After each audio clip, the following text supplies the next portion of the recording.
আচ্ছা, তোমরা দুজনকে একটা গান শোনাবে? হ্যাঁ। ঠিক আছে, কোন গানটা শোনাবে বলো?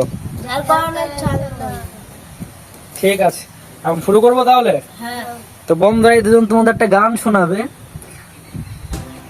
তো নাও তোমরা শুরু করো। যার কারণে চাললাম আমি জগৎ সংসার, তবু যে বন্ধু হইল না আমার দিকে কান্দে আকাশ কান্দে রে জমিন, হৃদয় ভাষার বন্ধুরে এতই কঠিন, তোমার পিঞ্জিরায় তুই কারে দিলি ঠাই, আরে এমন করলি এমন পর করে আমায়, তুই ভালো থাকিস বন্ধু, তুই সুখে থাকিস রোজ, তোর সামনে আমি আসবো ঠিক নিতে তোর খোঁজ, ভালো থাকিস বন্ধু, তুই সুখে থাকিস রোজ, তোর সামনে আমি আসবো ঠিক নিতে তোর খোঁজ। তো বন্ধুরা, এত সুন্দর একটা গান শোনানোর জন্য এই দুজনকে লাইক করো সবাই।